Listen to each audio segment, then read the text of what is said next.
Hello friends, Mandar here. I'm back with another video. Today we are going to talk about several topics that are important. One of the main thing is there is some progress in USCIS's rule to start using premium processing for EADs. So there is some progress on that. We'll talk about it. We'll also talk about some of the mistakes that USCIS does while processing your EADs and green cards, whether that's a mistake or that is on purpose, and what should you do in those situations. We'll also talk about multiple filings of H1B, what are the pros and cons, what are the do's and don'ts in that particular scenario. So a lot of interesting stuff, guys, you don't want to miss. Watch this video until the end and let's get started.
If you are here for the first time, welcome. My name is Mandar and I make immigration related videos for US and Canada. I'm not an immigration lawyer, so anything that I say on this video or on my channel is for information purpose only. And for your specific immigration needs, before you take any action, you should hire a competent immigration lawyer. Now, first thing we'll talk about is the USCIS rule that to extend the premium processing for EADs. Now, as you all know, EADs is particularly very important for people who are applying for adjustment of status, or also if you are on H4 and things like that, and if you want to work. It is the document that allows you to work in the United States for any employer. Now, while you are waiting for your adjustment of status, which mind you could be years in the waiting, you still need an EAD to work. You are in valid status, but you need an EAD to work. It used to be that EADs used to be issued within a month or two, or maybe a maximum of 3 months.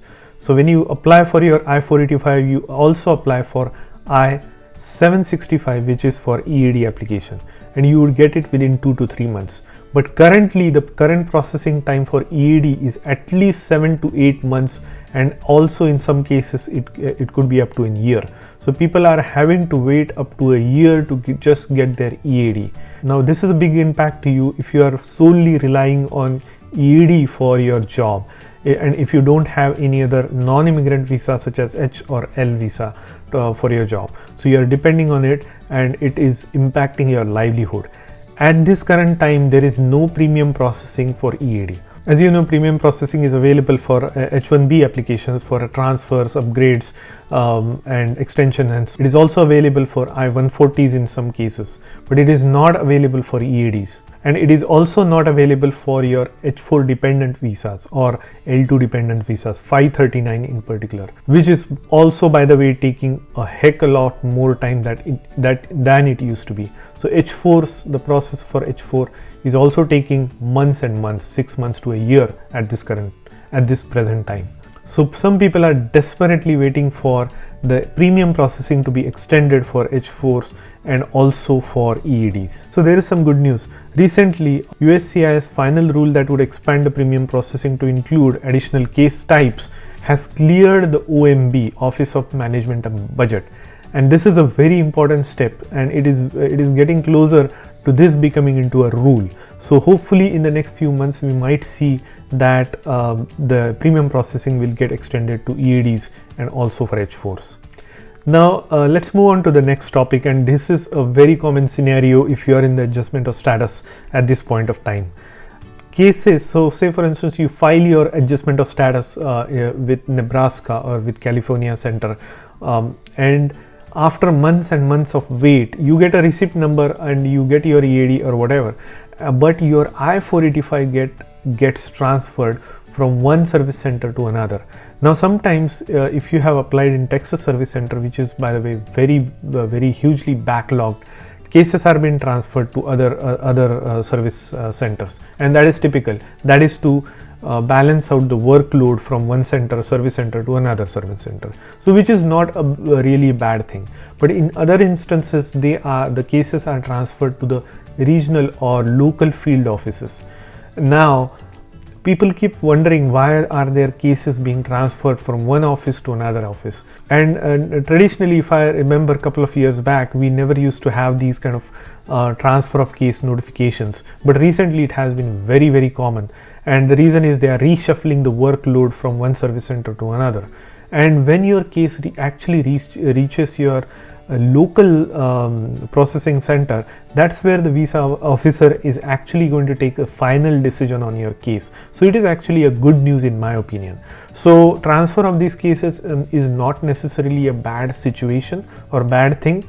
It's natural for someone to get anxious with just getting a notification from USCIS that your case has been transferred to a certain other service center, and that so is there any action for you? Probably there is no action for you. But look at it from this side. USCIS is proactively letting you know where your case is currently held. If it is being transferred from one office to another, now you know where it is.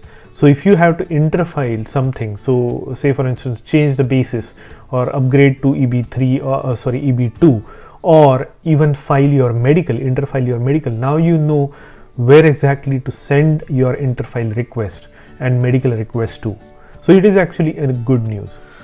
Now I-140s are also backlogged. Some people who applied for I-140s or upgrade or downgrade petitions back in 2020, October or November, some have got their I-140s approved, others still haven't got their I-140s approved. Mind you, their date is still current, so that is still happening. If possible and if you are eligible, try to upgrade those applications to premium processing, whether it's EB2 or EB3. If you have waited long enough and that's what is holding back your case, spend extra money, $2,500, and get that case upgraded to premium. I-140 is eligible for premium processing except certain categories such as EB1C, where premium for I-140 is not available.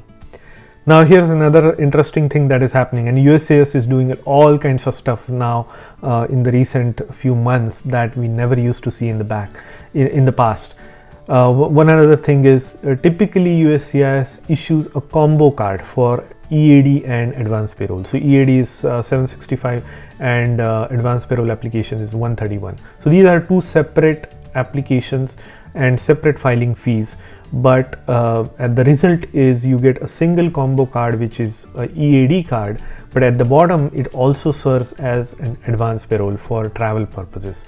So that's what is typically done by USCIS. They issue you a combo card which serves EAD and AP.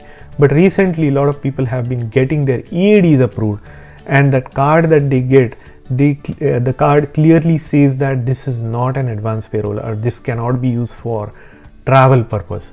So apparently they are approving the EAD part or EAD application, but they are keeping the advanced payroll application in the backlog.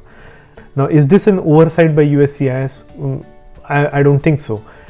It's probably on purpose because they want to kind of prioritize EADs over advanced payroll. So definitely your job, which is dependent on EAD, takes the higher priority because that's your livelihood. You got to work to live here in the United States. Your travel can wait. That's probably the logic that they are following. Since EADs have been taking way too long, 6 months to a year to be processed, they are probably prioritizing EADs issuals before they are doing advanced payroll applications. So possibly you will get an EAD card without the AP, and you will get another card with EAD and AP combination once your AP is approved. So that's just my guess. Note down in the comment section below if you had this situation where your EAD came without an AP and eventually you got your AP approved. Did they issue you a combo card or was it a separate AP card just put down in the comment section below what you're, so that will be beneficial to others. Now another interesting thing is some people have got green cards, the actual green cards, processed even when they were not eligible. So now this used to be very common in marriage-based green cards, where they would have a conditional green card given at the before the end of 2 years, and then once the conditions were met, they had to file for dropping the conditions, and then they get the permanent green card. So in some instances they would just get a permanent green card without even having their conditions dropped, and that was the situation in marriage-based green card. But now we are seeing some USCIS is making a lot of mistakes, or maybe it's not mistakes, they are just changed the way they are issuing the visa number. But some people are getting their green cards even though their priority date is not current in certain scenarios. So how could this happen? There are a couple of things that could happen here. Either it's a pure mistake by USCIS visa officer, thinking that in a typical scenario, if your EB3 priority date was current, which was in the past few months, in the last year or so, it had advanced to 2014, and then it retrogressed, but still you got a green card while your date was retrogressed. They may have issued you a visa number just before the date retrogressed, and they continued with the application and just approved it even after it retrogressed. So that could be a possibility. But if the retrogression has happened several months back, like in November, and if you got a green card in January or February, that to me is really a mistake by USCIS. USCIS request visa numbers from Department of State in block every month. So within a month, it's possible that there is a gap between when the visa was issued to your case and when it got approved, and in between whether the dates retrogressed, and you could still have a green card after the date retrogressed, because it was in the span of within a month when the visa was issued and when you got your case approved. But if your retrogression happened several months back, and if you still get a green card, there is something to think about it. It's possible that USCIS made a mistake in issuing you a green card. Now the green card that you got will still be legitimate because USCIS has formally issued you a green card. Now the problem is, do you want to continue using it, just guessing that they made a mistake but it's okay? That could be one scenario. But in other case, it might come back to haunt you when you do your renewal of your green card, or when you apply for naturalization. These things might come back and say, okay, you are actually not supposed to get a green card when you got it because your date was not current at that point of time. This thing can come up in future, and that can invalidate your green card. Now this is a very, very rare scenario. I think it would be prudent to get a confirmation from USCIS either through a letter or filing a I-90 and requesting them to revalidate and confirm you that the green card that you received is indeed valid. So you have that proof. So in future, if something comes up, you have a guaranteed proof or physical paper in your hand, a response from USCIS confirming that the green card that they issued you, even if it was by mistake while your priority date was not current, is still legitimate. So that is something that I would suggest you to do. And then the last point I wanted to cover is, and a lot of people have come back to me regarding this H1B petitions. Can we file multiple petitions? And I covered this topic in my last video. Although USCIS clearly says that one single employer cannot file multiple petitions, period. That is totally no, and USCIS clearly has indicated it on their website. But what they have not indicated is that if an individual can file multiple H1B cap subject petitions in March 1st through several different employers. Now it's quite possible, right? If you may have special skills, and a lot of employers might be willing to hire you to get your H1B. But think about it, this might create a problem for your case for approval. Even though it is legal, I don't think applying an H1B through multiple employers is a very good idea. Go with the employer that you have that has already hired you, and build a right case, and don't take the chances, and just go with that. That would be my suggestion. So put down in the comment section below what you think about it and let me know.